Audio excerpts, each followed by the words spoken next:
Ya, selamat pagi Ibu Bapak Saudara-saudara yang saya ingatkan lagi, harus bahagia karena 3 keberuntungan.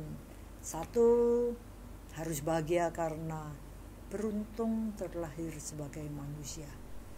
Banyak yang gak ngerti loh itu, bahwa itu satu kekuatan dan berkah ya. Yang kedua, kita harus bahagia karena beruntung dalam perjalanan kehidupan mengenal dhamma, ajaran kebenaran, ajaran kebajikan yang jelas sekali dibabarkan oleh The Buddha, guru agung kita. Dan yang ketiga, harus bahagia karena kita beruntung masih hidup, masih bisa mencari pesangon jasa kebajikan, karma baik yang akan bermanfaat kita bawa ke kehidupan yang akan datang, meninggalkan semua yang lain. Terimalah salam Dhamma dan Namo Buddhaya.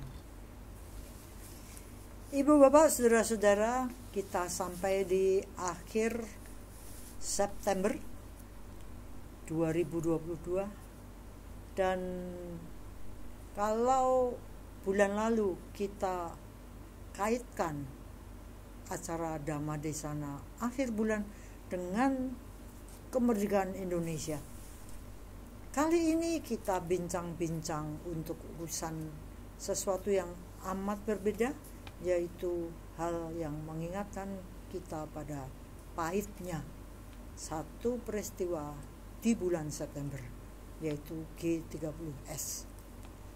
Banyak di antara kita yang masih hidup mengenang lebih dari setengah abad, tapi juga tidak dikenal oleh mereka yang lahirnya sesudah 65. Jadi kali ini kembali Dhammadesana akhir bulan menampilkan talk show seperti biasa bersama dengan sahabat Dhamma, pecinta Dhamma saya, Bu Susan, dan yang minta jadi moderator Adianto.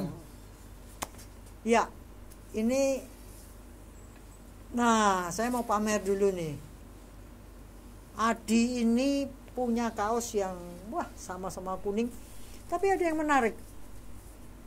Di dalam teksnya ini, I offer you peace.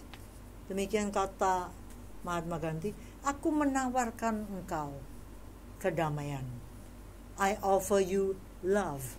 Aku tawarkan padamu cinta. I offer you friendship. Aku tawarkan padamu persahabatan. I see your beauty. Aku melihat keindahanmu. I hear your needs. Aku mendengar kebutuhanmu. I feel your feelings. Aku merasakan perasaanmu. Let us work together for unity and love. Mari kita bekerja bersama untuk persatuan dan cinta kasih. Bagus ya? Itu pula yang bisa kita angkat untuk kembali mengenang peristiwa G30S yang banyak menyayat hati. Namun seperti kata The Buddha, good or bad, baik atau buruk, itu hanya label. Maka bisa kita katakan apapun pengalaman yang datang pada kita, yang terpaksa harus kita lalui, harus menjadikan kita manusia, insan yang punya pikiran luhur, menjadi orang yang lebih baik. Kira-kira gitu ya Bu Susan, Pak Ade. Oke, baik. Tadi mengangkat pembicaraan awal dari kaos saya. Kita bahas tentang peristiwa-peristiwa yang tidak menyenangkan yang pernah terjadi, dan kalau itu di dalam skala yang besar itu jadi kayak peringatan nasional gitu ya. Saya mau mulai dulu, kenapa sih kalau menurut Bu Lani momen-momen pahit yang dialami oleh bangsa kita atau sekelompok orang di dalam masyarakat kita itu perlu diperingati. Ini saya sendiri, bukankah itu pahit dan harusnya jangan diingat-ingat lah harusnya.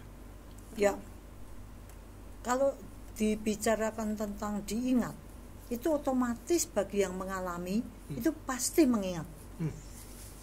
Nggak mungkin sesuatu yang masuk ke dalam persepsi kita cukup besar terus tidak kita ingat, itu nggak mungkin. Seperti halnya kalau kita katakan deh, hari ini apa yang kamu ingat? Nggak banyak, tapi pasti yang besar. Bulan ini apa yang kamu ingat? Nggak banyak sih, tapi yang kita ingat tuh pasti yang besar. Begitu juga tahun, begitu juga dengan kehidupan. Pasti yang kita ingat itu yang besar-besar. Nah, peristiwa yang sifatnya bencana nasional itu pasti punya nilai yang besar. Itu sebabnya bagi beberapa orang, khususnya yang mengalami, itu nggak gampang dilupakan. Dan memang ya nggak perlu dilupakan, karena itu suatu kebenaran. Cuma yang perlu kita benar-benar waspadai itu adalah dalam ingatan yang muncul itu disertai dengan buah pikir seperti apa. Kalau kita cuma ngomong peristiwanya, katakan G30S, ya cuman gitu. Tapi ada orang-orang yang ngalami itu yang langsung mengaitkannya dengan pikiran yang tegang, yang penuh kebencian, penuh kemarahan, penuh tidak terima dan sebagainya. Dan ini menjadikan satu kehidupan, khususnya bagi orang itu, menjadi penderitaan yang luar biasa besarnya. Maka hal seperti itu perlu kita jadikan bahan pelajaran, bahan perenungan, khususnya bagi generasi muda yang nggak kebayang itu seperti apa. Kita ini kan gampang lupa ya Bu ya. Bu Susan, melihatnya gimana sih? Ini apakah kejadian-kejadian masa lalu yang tadi saya sampaikan cukup membuat luka yang mendalam di sekelompok orang, itu harus jadi momentum untuk dijadikan peringatan? Kalau bagi pandangan ilmu psikologi itu sendiri, dan juga pandangan dari ilmu sejarah ya, peringatan apapun ya, entah itu memang bentuknya itu hanya seremonial gitu, atau bentuknya itu seminar, atau memang bentuknya itu adalah monumen-monumen gitu ya, semacam situs-situs gitu. Itu kalau di psikologi dan di sejarah itu tujuannya adalah, jadi gini, ada dua kan pengalaman traumatik.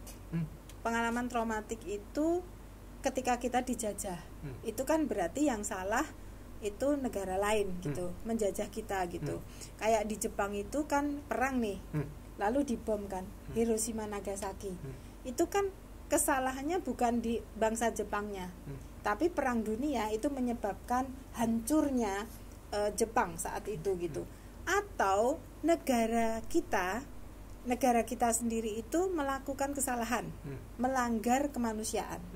Nah, monumen yang dibangun itu adalah sarana bahwa kita mengakui negara kita pernah melanggar hak-hak asasi manusia. Jadi itu intinya, bukan mengingatkan yang traumatik, bukan. Tapi peringatan-peringatan itu narasinya adalah kita mengakui bahwa kita pernah melanggar kemanusiaan, kita pernah melakukan kejahatan perang gitu ya, kita pernah melakukan kejahatan politik, dan dengan rendah hati kita mendokumentasikan kesalahan kita, sekaligus kita meminta maaf pada korban gitu. Nah, intinya ini memang menunjukkan bahwa bangsa kita perlu rendah hati untuk mengakui bahwa dulu kita pernah melakukan kesalahan. Gak usah nyalahin oknumnya siapa, itu tuh nggak penting gitu loh. Tapi bahwa bangsa kita pernah melakukan itu gitu, itu kan idenya Gus Dur dulu gitu, bahwa mengakui bahwa pernah melakukan kesalahan dan meminta maaf itu pertama akan membuat orang-orang yang menjadi korban saat itu gitu ya, saat itu bukan sekarang, itu merasa diakui bahwa mereka pernah diabaikan sisi kemanusiaannya gitu, termasuk keluarganya gitu kan. Itu yang pertama. Nah, yang kedua, membangun narasi itu lebih bukan untuk orang yang saat itu menjadi korban. Tetapi membangun narasi itu seperti kata Bulani, mengingatkan terus, bukan mengingatkan ya, memberi informasi, karena kan bisa jadi generasi kita nggak punya ingatan gitu. Memberi informasi pada generasi muda bahwa kita pernah melakukan kesalahan dan kita jangan mengulangi kesalahan itu, entah untuk bangsa kita sendiri atau untuk bangsa lain gitu. Itu kalau memang negara kita yang melakukan kesalahan gitu. Nah, yang Hiroshima dan Nagasaki itu kan juga ada monumen, Bu. Itu monumennya yang mengerikan gitu. Barangnya asli. Anggota tubuhnya itu asli, Bu, di museum gitu. Jadi ada rumah asli gitu, bekas pantat itu asli, Bu. Jadi orang baru duduk di tangga pendek lah di depan rumah gitu loh, duduk kenapa? Jadi ini tuh bekas orang duduk itu tercetak. Nah, itu di Bu, di museum kan. Artinya ini tuh benar-benar terjadi tubuh orang gitu. Terus rambut, kulit itu semua loh, Bu, di ini. Lalu sepeda seorang anak, dan ini tubuhnya anaknya itu ada, Bu, gitu. Nah, ini bukan untuk menguak trauma gitu, tetapi bangsa Jepang itu mau mengatakan bahwa kita jangan melakukan hal yang sama gitu. Perang itu akan menghancurkan siapapun gitu, dan kita pernah mengalami ini. Kita sudah bangkit dan kita perlu ingat kita tidak boleh melakukan hal yang sama gitu. Nah, itu kan narasinya. Nah, kalau dibikin narasi semacam itu gitu, bahkan di dalam buku-buku sejarah, itu saya kira bikin orang yang saat itu menjadi korban itu justru bisa relief dari pengalaman traumatik. Karena rasa sakitnya tuh diakui secara kolektif. Kayak saya support kamu, itu memang menyakitkan. Jadi kalau kita punya pengalaman traumatik lalu disupport oleh banyak orang, itu kan relief. Dan ini nyata loh, dalam hidupmu ini nyata gitu. Dan merasa lega gitu ya. Iya, karena penderitaan saya diakui, Bu, bahwa bukan disangkal gitu. Dan saya memang menderita gitu kan. Terlepas siapapun korbannya itu kan. Itu kan negara secara kolektif, bangsa ini mengakui penderitaan gitu. Nah, ini beda ya. Orang kalau diakui penderitaan itu sama dengan mendapat teman. Apalagi kalau yang mengakui itu negara. Artinya dulu negara pernah melakukan kesalahan. Sekarang saya minta maaf dan saya mengakui penderitaanmu. Itu relief gitu, karena penderitaan saya nyata. Gitu, bukan ya kamu tuh salah gitu. Terlepas bahwa pihak itu salah atau benar, perbuatan membumi hanguskan manusia itu tetap tidak manusiawi gitu loh. Intinya bukan mencari siapa yang salah dan kamu patut dihukum. Kayaknya bukan itu deh. Bahwa kamu meskipun salah itu sebetulnya tidak layak diperlakukan seperti itu gitu loh. Itu kan. Nah, kalau sekarang kan kita masih mencari siapa yang salah, itu layak dihukum. Itu menyakitkan. Itu semakin membuat orang yang trauma itu tidak bisa menerima rasa sakitnya, apalagi sudah korban disalahkan. Nah, itu dendamnya itu kalau enggak orang yang besar hatinya, itu dendamnya akan berlipat-lipat, Pak. Udah jadi dendam kesumat. Baik. Nah, kalau kita sudah tahu fungsi dari memperingati itu, seperti yang disampaikan, untuk jadi semacam pengakuan, ya, saya pikir ada yang lebih penting ketika sudah tahu bahwa ada kejadian seperti itu, dan tanpa mencari benar dan salah, ada sesuatu yang lebih menarik dari kejadian ini adalah kalau itu kejadian, ada yang harus minta maaf. Kan tadi ada permintaan maaf yang jadi tantangan ini. Bagaimana orang-orang itu bisa memaafkan? Dibutuhkan apa sih? Karena ini memaafkan ini jadi sesuatu yang jarang sekali bisa dilakukan untuk hari-hari ini. Ini ya, pengalaman saya itu ada beberapa seminar yang minta saya sebagai salah satu pembicara, dan menarik sekali melihat betapa orang-orang yang datang itu kebanyakan punya pengalaman langsung. Mereka dipenjara tanpa tahu salahnya apa dan diperlakukan secara tidak manusiawi di dalam penjara, dan mereka dengan sangat berapi-api itu tuh mengeluarkan isi hatinya. Saya tidak salah, kembali pada mencari yang benar dan sebagainya.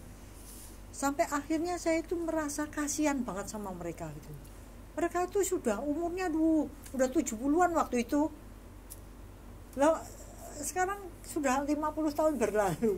Sekarang sudah berapa? 65, 35, 55 loh. 57 tahun sekarang ini. Waktu itu katakan dia 50 tahun. Mereka berarti sudah 70 tahun ke atas tuh. Kalau di penjaranya tuh mulai 25 tahun, berarti mereka udah umurnya 75. Itu masih kemarahan, masih begitu kentara, dan membuat saya prihatin banget. Saya tanya sama mereka, Pak, Bu, apa jenengan itu ndak capek loh?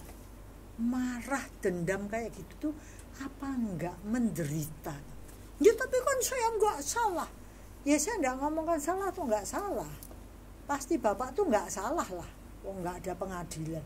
Tapi menyimpan kemarahan, dendam kayak gitu tuh apakah tidak capek? Nah, mereka kaget karena enggak pernah ada orang yang tanya kayak gitu. Terus mereka tanya gantian, lah kalau bulan ini gimana? Saya katakan, saya capek. Saya sendiri tuh merasa diperlakukan tidak adil, karena kembali papi saya itu diambil tanpa disidang dan dibunuh tanpa kita tahu dikubur di mana. Jadi hilang begitu saja. Itu rasa pedihnya setengah mati. Tapi saya ini capek menderita. Maka di situ dibutuhkan satu pemahaman benar tentang ajaran Buddha. Pentingnya kita mencintai diri dengan benar. Nah, ini yang membuat saya berpikir tentang bagaimana konsep cinta diri di dalam ajaran Buddha.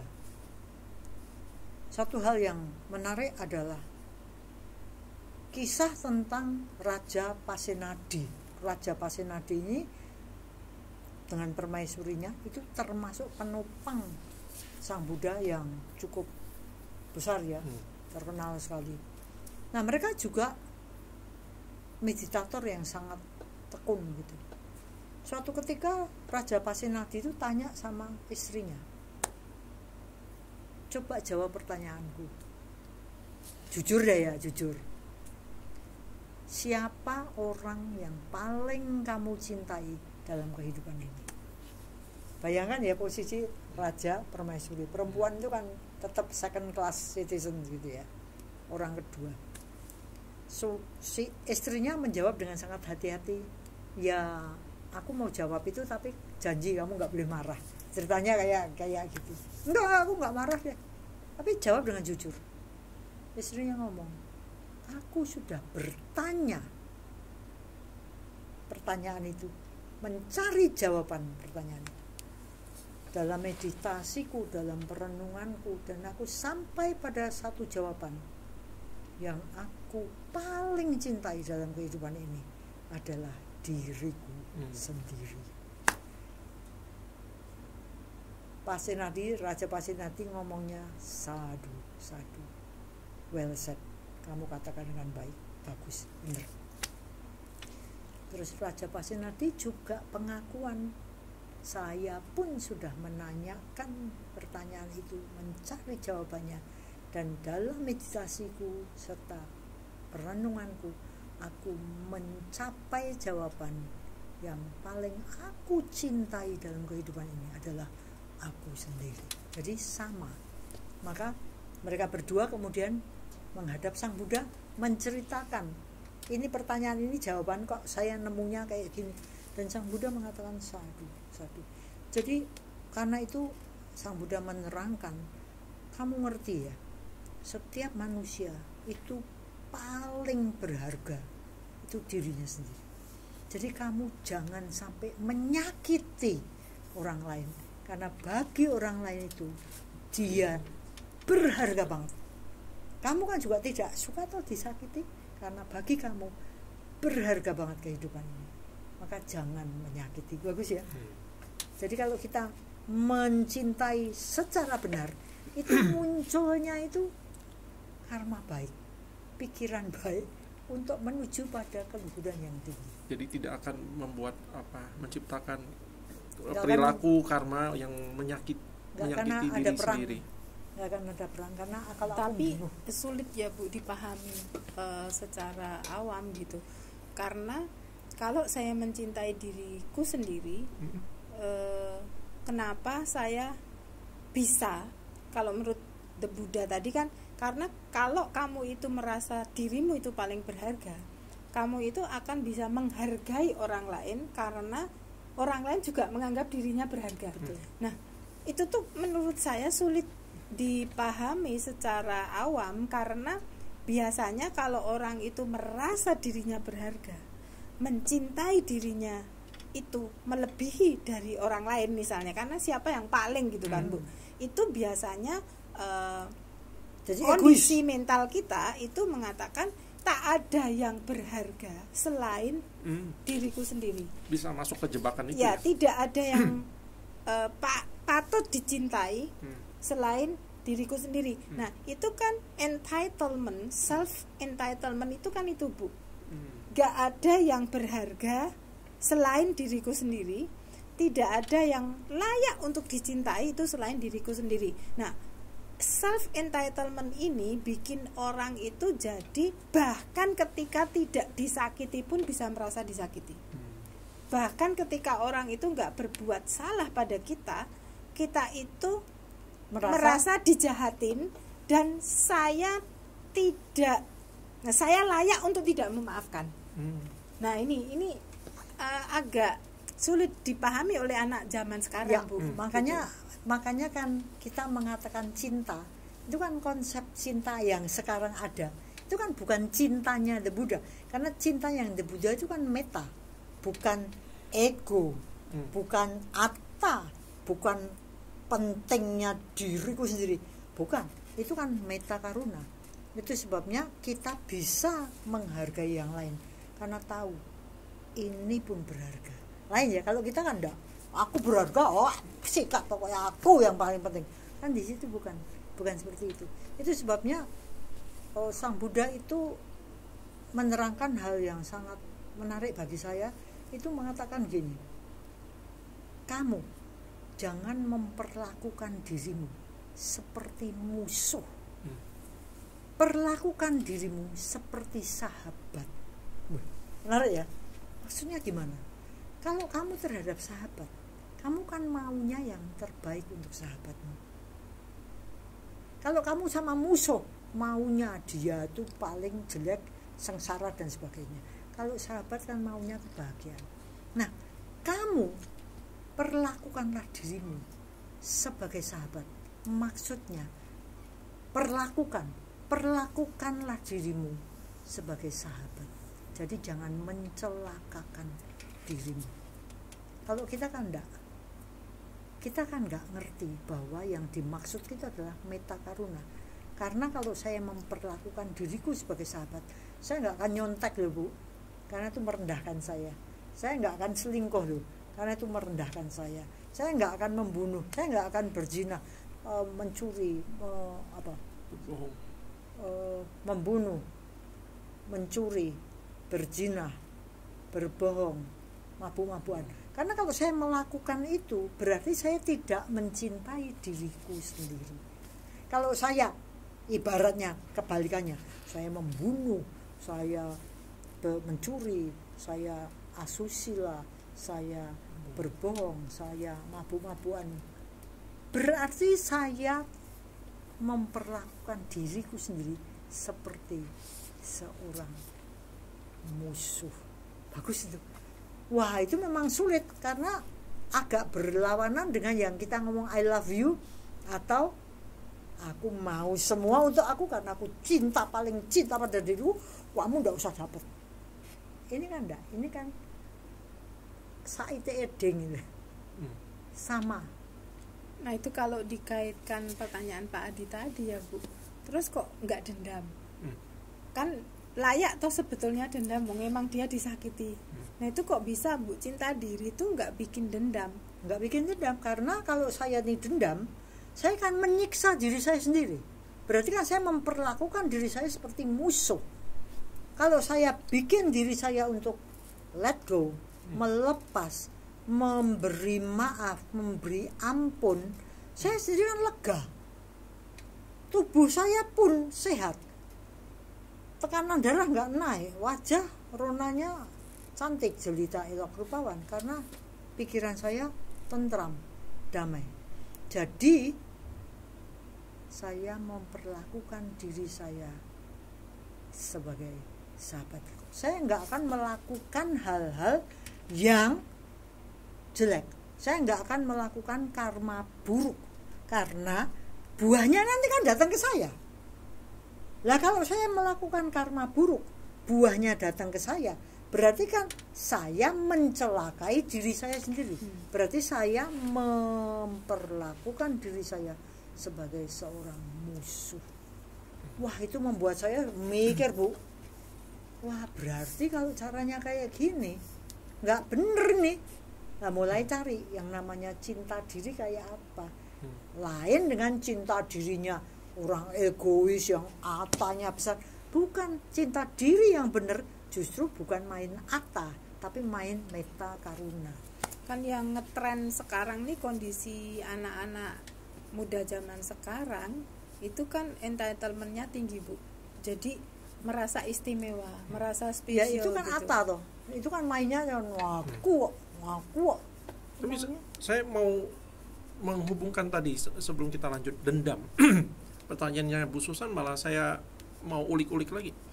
Bagi sebagian orang dendam itu jadi energi hidupnya loh. Iya. Itu Bu Susan lihatnya gimana tuh? Saya eksis karena saya punya dendam, amarah ini yang harus saya ini saya karena justru makanya saya tetap hidup gitu ya. Iya, itu disorder atau memang kalau dibilang disorder itu bukan ya Pak, tetapi gini, dengan marah itu saya bisa mengalihkan rasa sakit. Itu displacement sebetulnya. Dia ungkapkan dengan kalau di balik kemarahan itu ada kan rasa sakit gitu kan. Nah, dengan marah saya bisa melupakan rasa sakit.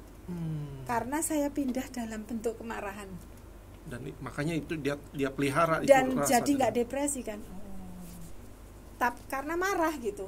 Seandainya saya itu tidak marah kan yang terjadi kesedihan. Nelongso. Nah, saya ingin menghilangkan perasaan nelongso ini dengan saya marah. Ganti dengan kemarahan. Dengan demikian saya bisa melanjutkan hidup dengan semangat. Tapi karena semangatnya marah gitu loh. Ya, itu menarik itu. Itu saya sendiri ngalami. Jadi mami saya anak 8, waktu papi diambil itu anak yang ke-8 tuh baru 6 bulan umurnya. Jadi saya bayangkan kalau flashback itu, walah anak 8 umur 39 ditinggal suami dan dia selamanya tuh ibu rumah tangga. Terus yang mau cari duit itu gimana, kerja apa. Jadi dia tuh cuma nangis, sakit kan gitu. Kerjaannya kan cuma nangis, sakit gitu.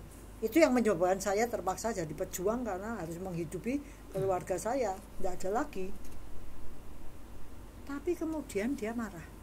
Dan ini oleh anak-anak semua ditafsirkan sebagai mami sudah tidak sakit. Kuat, bangkit gitu toh. karena energinya dari sakitnya ini, nelongsonya enggak terima penderitaan tinggi, itu dibikin menjadi marah. Jadi kalau dia marah-marah, itu kami anak-anak Oh, ciamik. ada ya mekanisme begitu Oh, ya iya. untuk ini Iya, itu karena ya. energinya itu kan keluar meredup. kalau marah. Ini kalau marah kan wah gini. Kalau depresi itu kan ke Ambil. dalam. Oke. meredup ya Bu ya. Iya, karena Energinya meredup. semuanya tuh ditujukan ke diri sendiri gitu. Ini Menganggap menjelaskan diri kenapa sendiri. ada orang yang sangat, kalau kita lihat mendendam sih, ternyata buat dia itu Supaya tidak depresi. Iya, iya. Jadi cuman diganti aja bentuk emosinya, tapi dua emosi ini Merusak sama-sama sebenarnya. merusak gitu. Kalau depresi bentuk perusakannya lain, hmm, kemarahan bentuk perusakannya lain gitu. Cuman orang merasa lebih punya energi ketika marah. Masalahnya itu. Kan depresi itu intinya kan kehilangan energi. Sementara marah itu Meledakkan energi. ya energinya dilipat gandakan. Jadi orang lebih merasa punya daya untuk hidup, padahal sama-sama merusak gitu. sama-sama destruktif ya. Destruktif untuk diri sendiri terutama loh ya, menurut saya gitu. Itu sebabnya harus butuh apa ya, cara-cara khusus dong kalau mau, kan jangan mendendam, itu kan kayaknya cuman gampang gitu. Padahal Kalau saya ngomong mendendam itu ada baiknya. Ya, Pengalaman gimana? saya. Ah, Soalnya saya pernah masa muda kuliah gitu ya. Itu ada anak muda yang mau bunuh diri gara-gara dia jatuh cinta sama dosennya yang sudah beristri gitu. Tengkar-tengkar dah mau bunuh diri gitu. Lah kok yang tahu tuh saya yang dipanggil. Yang mau bunuh diri mahasiswa ya. Iya mahasiswa. Gitu lah. Saya kan ya bingung nangani anak mau bunuh diri ini gimana. Saya katakan jangan mati dulu, gua balas dendam dulu. Itu saya pernah ngalami dan itu benar, dia marah jadi nggak mau, dia gini kok. Jadi takut, kita semua takut lah. ya, jadi itu jurus dadakan itu. Iya, karena saya takut gimana ini caranya. Saya katakan jangan mati dulu, kamu balas dendam dulu. Kurang ajar itu orang itu. Buktikan padanya gitu Iya ya. gitu. Dan itu membangkitkan dia. Kalau Semangat. sekarang kita ngomong ya ngekek goblok. Tapi ya karena energi itu harus gimana ya? Kalau orang goblok seperti saya ketemu sama kayak gitu kan, yang dia kan supaya dia tidak bunuh diri. Itu pendulumnya kan dibikin harus marah saja lah gitu. Kalau marah kan dia tidak bunuh diri. Kalau malah bunuh diri kan saya mumpet yang pusing yang nangani. Khususan lihatnya gimana itu? Ya kalau menurut saya sih untuk mendongkrak supaya orang itu ini kan kayak Membatalkan. antidepresan ya. Membatalkan itu ya. Perasaan ini perlu di cancel gitu kan, dengan membangkitkan perasaan lain gitu. Nah tapi kan sesudah itu kita perlu mengatakan nih kalau kasus yang bulan ini lebih gampang ya, yang mahasiswa. Mengapa? Kan kalau kamu berelasi salahnya itu dua-duanya, bukan dosennya aja, karena yang terlibat itu kalian berdua. Artinya kalau kamu nggak juga menanggapi, Nggak mungkin sampai bablas. nggak mungkin terjadi. Nah ini harus dibawa ke pemahaman bahwa ya kamu tuh nggak layak juga marah-marah banget sama dia. Artinya kamu ikut andil dalam hal ini kesalahan. Artinya akui juga bahwa kamu salah. Ya udah, maafkan juga dirimu sendiri yang pernah melakukan kesalahan. Tapi kan pada waktu itu kan yang dikatakan Bu Susan ini kan ketika dia sudah tenang. Betul. Pada waktu dia masih mau bunuh diri itu Harus wah, Dia dinaikkan. state-nya dia tuh depresi ya itu Ya, kalau udah mau. ya depresi dibikin marah dulu, tapi setelah kuat itu harus disadarkan Harus gitu. Nah yang sulit itu kan yang kasus G30 SPKI, karena mungkin dia nggak ikut andil, tapi jadi korban gitu loh, beda. Kalau ini tuh lebih gampang diberi pemahaman. Tapi gini lah, saya ini Nggak salah kok. nggak salah kok, ya emang nggak salah gitu kan. Intinya kalau yang mahasiswa tadi menurut saya lebih gampang. Kalau ini kita mau ngomongin apa ya, kenyataannya dia nggak salah gitu. Nah yang bisa dilakukan ya seperti Bulani itu, kemarahan dan dendam itu tidak menyelesaikan persoalan, karena kamu tidak bisa juga memaksa orang yang kamu dendami itu berbuat seperti yang kamu inginkan. Misal minta maaf, mengakui kesalahan. Kamu nggak bisa mengendalikan apa yang dipikirkan dan yang dilakukan orang lain. Yang bisa kamu lakukan itu adalah mengendalikan buah pikirmu sendiri dan perasaanmu sendiri gitu. Nah, kalau kamu tahu bahwa marah, dendam yang kronis itu bisa bikin kamu gangguan fisik dan mental gitu. Kamu sebetulnya nggak pada tempatnya mengandalkan orang lain untuk Healing menghentikan healing. Kalau sekarang healingnya tuh pas kata healing gitu kan.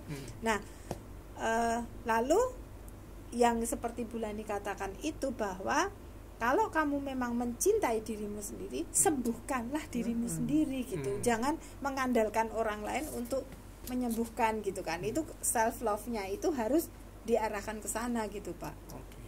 Jadi kita sudah lihat dendam itu ternyata mekanisme dari pengalihan luka atau ketidakberdayaan kan sebetulnya. Baik, balik lagi ke self love, mencintai diri. Tadi dari kisah Raja Pasenadi dan Permaisuri. Kalau kita mau tarik lagi lebih jelas wujudnya cinta diri yang kalau itu dipraktekkan dengan benar, itu hubungan dengan orang lain akan jadi seperti apa sih, Bu? Sebenarnya kita dingin, kok saya kesannya kayak dingin ya? Wow, hangat. Seperti apa? Loh, seperti aku sama kamu. Karena aku mencintai diriku cukup, ya aku mencintai kamu lah cukup juga, kan gitu. Kenapa? Karena aku nggak mau nyakitin diriku sendiri dan aku nggak mau nyakitin kamu. Jadi kalau kita berantem, ya kita berantem bendanya ini toh, idenya ini toh. Nggak berantem aku benci kamu tuh. Itu kan otomatis kan yang terjadi kayak gitu. Aku nggak bisa kayak gitu, harus gini karena gini. Karena aku bukan benci sama kamu. Lain loh sama orang yang cinta dirinya salah. Itu aku pokoknya harus benar. Kamu mau apa? Pokoknya kamu rupamu jelek kayak gitu, kurang ajar. Kan yang terjadi gitu. Tapi kalau aku mencintai diriku sendiri dan aku cukup cinta diriku sendiri sehingga aku cukup mencintaimu, kita kan tengkarnya itu kan tengkar soal ide.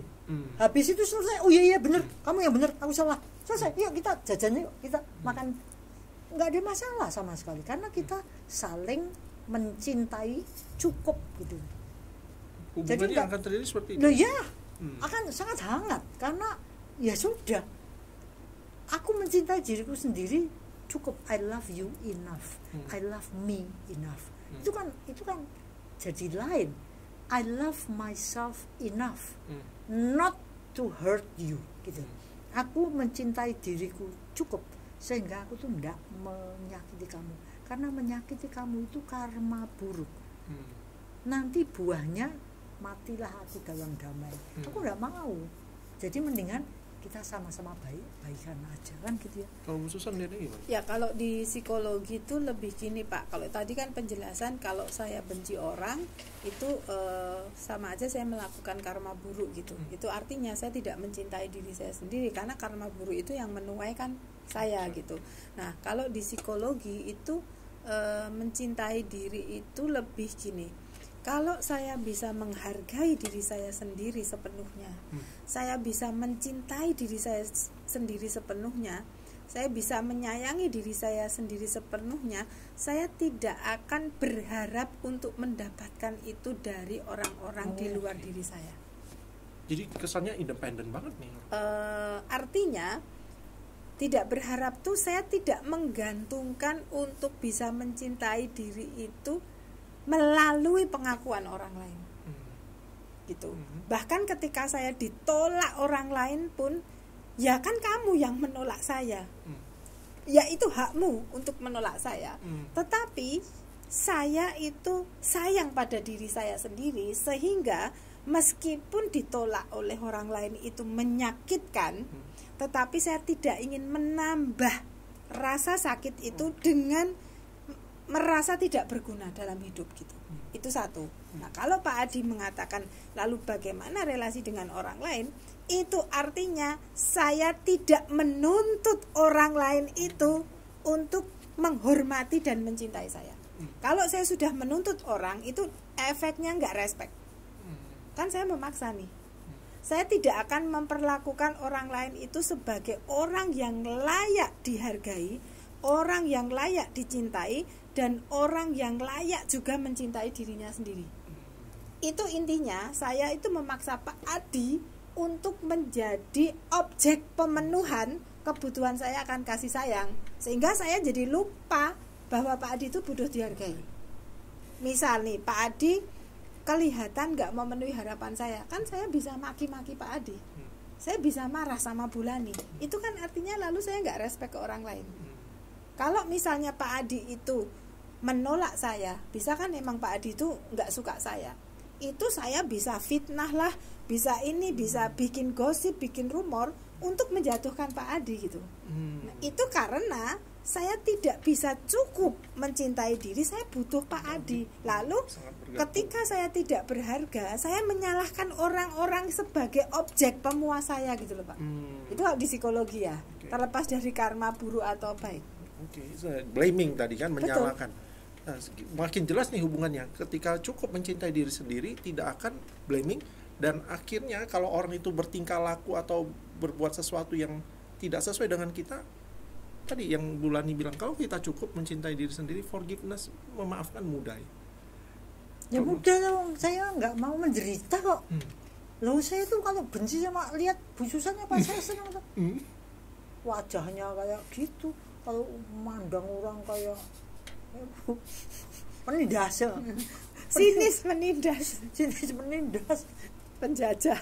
Nah, dia yang saya benci ngekek happy. Saya mangkelnya di sini, bahkan bisa saya jadi kanker gara-gara lihat. Padahal Bu Susan tuh senang banget sama saya, datang terus gitu. Saya makin lama makin kanker saya berkembang. Lah kan jadi konyol kan. Kalau saya mencintai diri saya cukup, kan saya harus memberikan yang terbaik, yaitu apa? Kebahagiaan lah. Saya harus cukup mengasihi. Jangan menderita lah. Kalau misalnya Bu Susan mau menghina saya, ya saya garis lah, great gitu. Tanggung karma sendiri-sendiri, kan selesai. Tanggung karma sendiri-sendiri kan bener kan? Ya itu ibarat gini loh Pak Adi, saya nggak cukup punya kemampuan untuk mencukupi kebutuhan finansial saya. Lalu saya tergantung pada suami saya misal, atau pada Bulani sebagai teman saya, atau sebagai atasan saya. Kan saya jadi marah kalau Bulani itu nggak bisa memenuhi kebutuhan finansial saya. Padahal saya sendiri kurang mampu memenuhi kebutuhan finansial saya. Lalu saya salahkan orang-orang yang nggak bisa memenuhi kebutuhan finansial saya gitu. Itu kan jadi saya nggak respect orang lain. Saya menuntut mereka, padahal mungkin mereka sudah berjuang mati-matian. Tapi saya tidak bisa menghargai perjuangannya karena saya merasa kamu nggak bisa memenuhi kebutuhan finansial saya. Nah itu kan sebetulnya saya juga perlu berjuang untuk memenuhi kebutuhan saya sendiri kan. Itu kan analogi yang lebih konkret gitu kan. Kelihatan jelas itu ya. Baik. Nah, kalau kita lihat forgiveness atau memaafkan ini jadi sesuatu yang kalau dari obrolan kayaknya kok gampang banget. Tapi kok dari tadi kok kita yang cuma dipancing tadi. Gimana dengan pengalaman kamu sendiri tentang memaafkan? Nah, tentang memaafkan. Memaafkan itu kan artinya kalau dalam bahasa kekinian itu ada persoalan. Ya gimana? Persoalan aja dilupakan, jadi yang masalahnya apa sih gitu. Jadi kelihatannya dia tuh seringnya bikin jengkel. Jadi dia yang perlu dimaafkan ya Pak dia. Makanya tadi di awal saya bertanya, butuh nggak sih bikin momentum event atau monumen untuk mengingatkan? Karena mekanisme saya sendiri kalau ada persoalan beresin persoalan itu udah lupa. Jadi makanya saya dibilang mekanisme dendam tadi cukup shocking buat saya. Oh, menutup ya. jadi marah. Saya coba cek, oh saya punya mekanisme itu nggak ya? Oh kayaknya nggak deh. Apa ya? Saya nggak ingat itu kita punya masalah apa. Dan kalaupun saya dibilang punya dendam atau tidak, saya coba gayanya Bulan nih, coba di recall seberapa sensasi, malah jadi ketawa. Kalau mau diangkat nih ya, kasusnya memaafkan dihubungkan dengan daya tahan. Anak sekarang kan isunya bully. Saya kalau diceritain tuh, pernah dibully nggak Pak Adi? Waduh, kalau bully saya dulu tuh sampai fisik, sampai insecure. Insecure tuh seperti apa? Kalau mau jalan sana aja harus takut. Harus bawa uang, harus sampai disimpan di mana? Karena dia dipalak. Saya kalau itu tunggu pulang, tunggu jam dulu, lihat orang-orang yang itu udah pergi atau belum. Saya harus mengatur, saya harus jalan, insecure banget. Kalau itu diceritakan sekarang, orang-orang yang memperlakukan buruk kepada saya panggil nih satu-satu gaya Bulan nih. Oh namanya si M, si S. Oh, biasa aja sih. Saya ceritakan ke anak didik juga sebagai pengalaman, itu jadi kayak warna kehidupan gitu. Oh memang pernah dilalui kayak gitu. Hanya begitu. Jadi saya pikir tadi sudah lewat gitu ya. Sudah lewat. Jadi ibaratnya aliran kehidupan. Udah lewat. Jadi udah nggak menggigit lagi. Cuman ada dalam khayalan, nggak dirasa sebagai real. Makanya sebenarnya warna kehidupan lah. Oh pernah masa kayak gini. Nggak apa-apa. Gitu. Oh ya aku dulu ya ngalamin gitu. Jadi malah tambah kaya bersama. Betul. Dengan. Dan celakanya nih Bu Susan, ini ada seorang pendamping anak-anak juga, bukan guru tapi dia diminta bantuan untuk mendampingi. Ini mengatakan persoalan yang muncul dari anak ketika dia menjadi kriminal, itu yang disalahkan adalah masa lalunya. Saya agak dia pernah digituin di sekolah, dia pernah diginiin di sekolah. Kalau saya menggunakan alasan sama, saya dengan diperlakukan insecure seperti itu, saya bisa jadi penjahat besar. Itu menurut Susan itu seperti karena apa? Menurut saya orang-orang yang seperti itu tuh dendam. Kalau pendendam itu dia bisa jadi kriminal gitu. Karena dia merasa saya harus merebut posisi itu gitu. Kalau orang dendam itu kan yang dipikirkan kejahatannya. Saya perlu melakukan, jadi hal-hal jahat itu malah dia pikirkan karena dia pengen punya power. Lalu kan dia bertindak kriminal karena ketika saya tidak berdaya, saya itu diperlakukan seperti itu. Maka saya itu kayak mengidentifikasi pada tokoh yang atau figur yang membuli saya. Jadi kepengen jadi orang seperti itu pendendam. Orang yang pendendam itu akan balik jadi belum tentu saya itu membalas yang memperlakukan saya, tapi saya ingin menjadi figur seperti itu yang bisa menyakiti banyak orang gitu.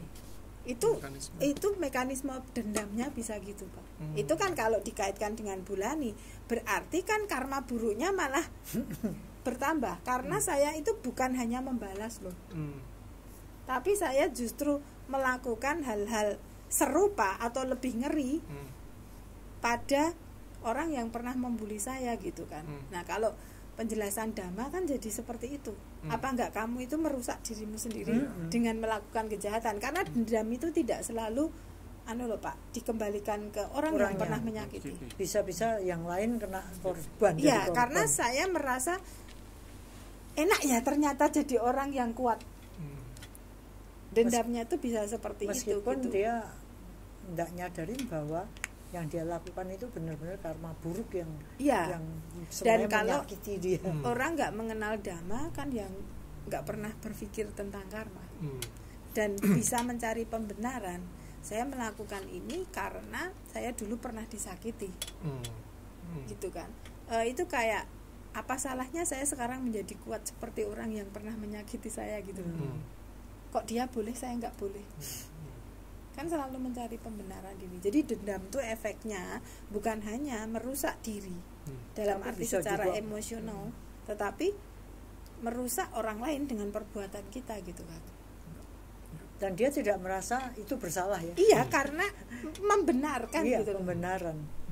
Orang dendam itu kan mencari pembenaran sebetulnya. Nah, tadi kalau kita sudah tahu bahwa yang harus kita lakukan adalah mencintai diri dengan baik, Benar. dengan benar, kemudian memaafkan. Sebenarnya dalam prakteknya itu memaafkan itu seperti apa sih? Memaafkan itu sebenarnya bukan sesuatu yang gampang ya. Jadi memaafkan secara bahasa itu gampang. Maaf ya Bu Lani. Ya maaf ya. Ya tak maaf gitu. Maaf. Bisa saja gitu. Tapi kalau memaafkan yang benar itu harus lewat meditasi kalau menurut saya. Kenapa? Karena ada gigitan yang harus dilepaskan. Dendam, kebencian, kemarahan itu sebenarnya kan sifatnya menggigit. Tadi saya baru ngomong-ngomong sama orang yang katanya itu memakai teknik pakai es. Jadi dendam misalnya, kemarahan itu kan sifatnya api. Jadi dia masukkan dirinya ke dalam ini Air es. jurut gitu. Kemudian mungkin dia bertekad misalnya, semoga aku terbebas dari gigitan dendamku itu misalnya. Jurut gitu. Menurut orang itu benar-benar ada gigitan yang dia merasa lepas. Tapi itu ilmu tertentu gitu ya. Kalau yang saya ngalami adalah meditasi. Jadi waktu itu memang ya saya beruntung sekaligus tidak beruntung dalam pengertian karena saya baru sekali itu meditasi dan langsung 10 hari dan saya belum mengerti urusan perbikuan, nggak ngerti ritual agama Buddha. Saya cuma seneng ajaran budaya dan itu saya lupa bahwa kalau saya butuh bantuan itu harus mencari guru saya di mana, tuh saya lupa. Jadi pada waktu kemudian saya mulai gini, buah pikir mulai muncul dan makin cepat. Saya kan kalut. Saya cuma ingat satu pesannya guru saya Bante Giri waktu itu, go back to your anchor. Kembalilah ke jangkarmu. Jangkarmu adalah nafas. Wah, saya antara pikiran, buah pikir itu kan terbagi dua. Buah pikir masa lalu, wah tuang itu kan saya sudah mulai berkerut toh. Ini kan udah tidak kuat ini. Pertamanya kan gini, tapi kalau sudah mulai tegang jadi gini, makin gini dan tidak lepas. Itu gigitnya nggak lepas. Sampai sebagian dari pikiran saya, buah pikir saya tuh mulai, aduh aku harus ketemu guru nih. Aku bisa gila nih karena sudah tidak kuat. Dan saya nggak tahu harus kemana gitu. Akhirnya saya kembali pada breathing. Jadi saya itu tuh puter. Jadi ledakan kemarahan dan sebagainya itu buap. Tapi untungnya saya posisi lagi itu sudah kayak kepontang panting maju mundur puter. Itu udah kayak gitu mungkin 10-20 menit sampai akhirnya saya capek sekali, terus udah enggak napas, sudah enggak ketahuan dah. Kalah sama ini. Tapi kalau saya ingat saya kembali ke napas gitu. Akhirnya pikiran mulai reda, saya sudah habis, keringetan basah full kayak orang mandi. Saya sudah gini sudah enggak kuat. Lama-lama mulai relax, tenang. Dan saya mulai lihat ternyata pikiran itu bening banget gitu. Saya tadi itu ngapa tuh? Baru mudeng. Buah pikir sangkara. Waktu itu kan saya mulai belajar tentang sangkara. Ini sangkara itu kayak gitu. Terus mulai lihat selama ini aku sangat menderita. Itu muncul Bu. Pemahaman itu tuh, wisdom itu muncul. Kenapa? Menderitanya? Kenapa? Karena aku takut. Takut apa? Takut ditinggal mati. Saya tuh enggak takut mati. Saya tuh takut ditinggal mati. Waktu kalimat itu muncul saya kaget. Oh ini tuh. Di situ saya pegang.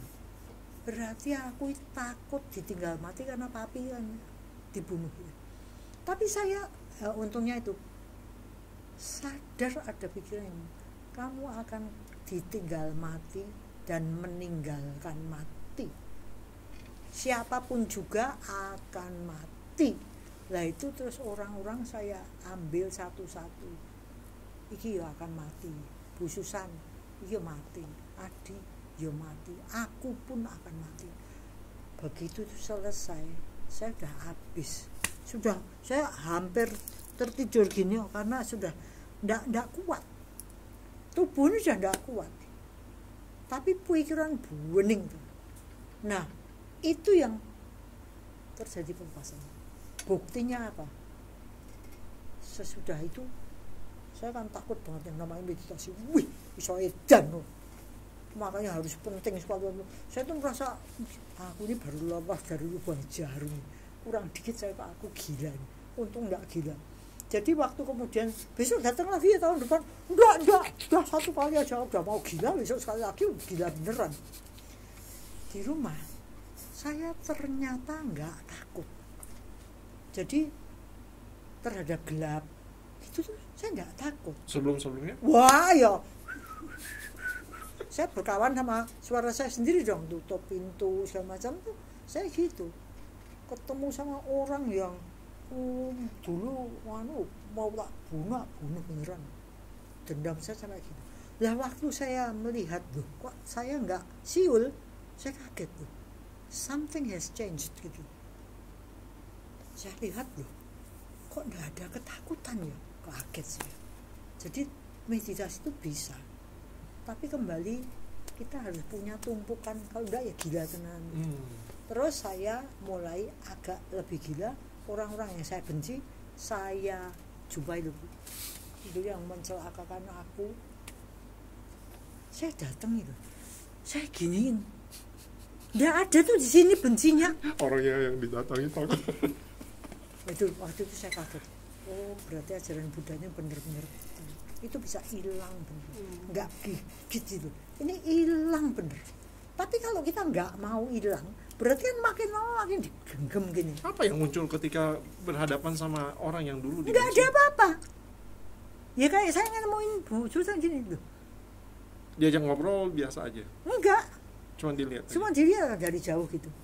Dia nggak ngerti kalau saya liatin. Tapi waktu saya liatin, kalau dulu kan perempeng gitu kan, ada dendam, misalnya saya nyebelin banget, udah lebih dari sebel. Iya toh, oh dia yang mencelakakan kita, kok enggak ada ya tuh heran. Makanya mungkin dilakukan tuh mungkin, tapi ya kalau saya ngomong yang paling gampang ya kognitif dulu ya Bu, bahwa kemarahan itu merugikan dirimu sendiri. Kamu ini punya cinta yang cukup. Tapi kan enggak bisa, ini yang enggak bisa. Kita masih gini lah dengan kognitif, harus secara meditatif. Bu Susan, kalau Bu Susan mekanisme memaafkan itu apa? Saya ingat dulu Bu Susan memberitahu saya unfinished business-nya masih ada, susah dia untuk move on. Kalau Bu Susan dia ya kalau di psikologi gini Pak, memaafkan itu ini ilmunya ya. Saya harus mengakui dulu bahwa orang itu melakukan kesalahan. Orang itu melakukan jadi kesalahan. Eksternal dulu ya. Ya, saya harus mengakui bahwa orang itu melakukan kesalahan. Kok ini mirip-mirip kayak konsep rekonsiliasi ya kalau ada konflik? Ya memang gitu. Lalu yang kedua, kalau saya ada di posisi orang itu, nah ini mulai pakai perspektif taking dan empati. Apa yang saya lakukan saat itu? Mungkin ya sama loh. Atau saya lebih buruk. Mungkin saya lebih munafik. Mungkin orang yang saya sebut lebih banyak. Kan itu tinggal nyebutin aja toh. Nah, saya diminta membayangkan kalau jadi orang itu, perasaan apa yang muncul? Kan kamu pasti ingin menyelamatin dirimu sendiri. Kamu punya keluarga, punya ini kan. Nah, dengan begitu saya lalu bisa memaafkan bahwa orang itu memang melakukan kesalahan, tetapi dia sendiri dalam posisi yang sangat jelek ya. Dia sendiri saat itu memang dalam kondisi sulit sehingga harus menyelamatkan diri, artinya dia itu juga korban keadaan.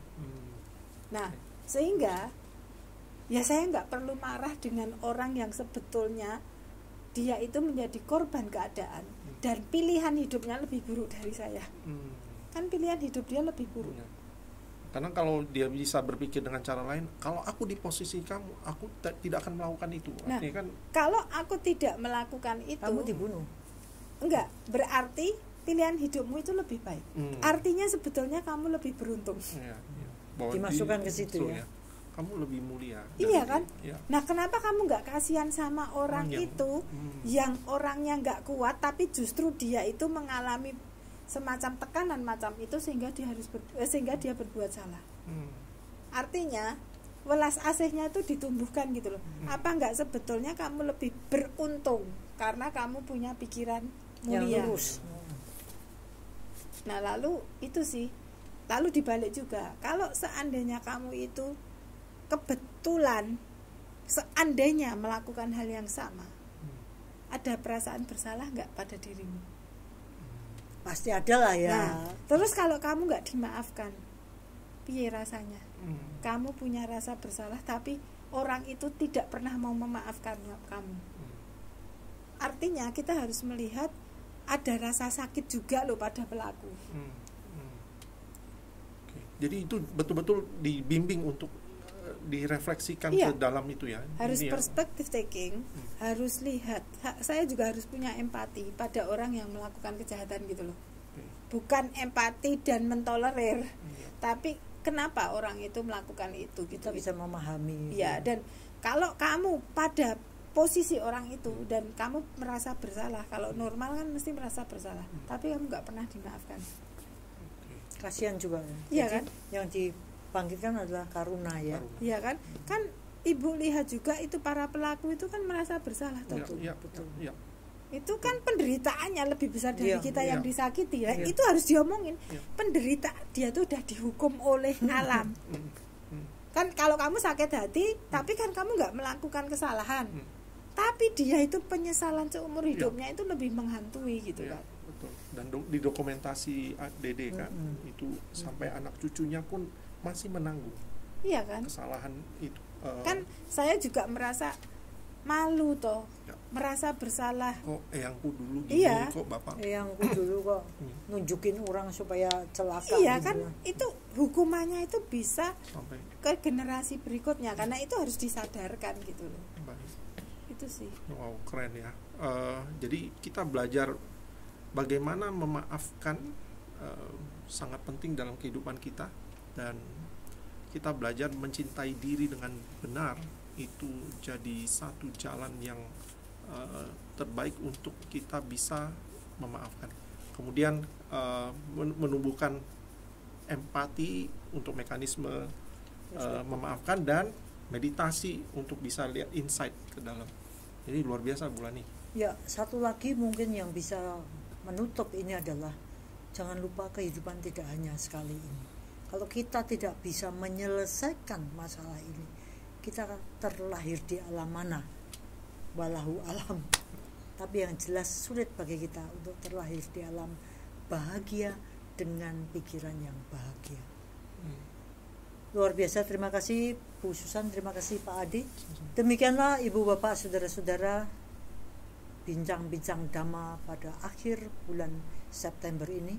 Semoga membawa inspirasi yang besar bahwa mari kita mencintai diri kita dengan cara yang benar, dengan cara Dhamma, sehingga bukannya kita mengembangkan loba dosa moha atta, tapi justru kita menyadari bahwa kehidupan ini berharga untuk setiap makhluk, sehingga muncul metta karuna, mudita, dan upeka. 4 kondisi yang disebut Brahma Wihara. Semoga semua makhluk bahagia, dan semoga yang terbaik datang pada kita semua.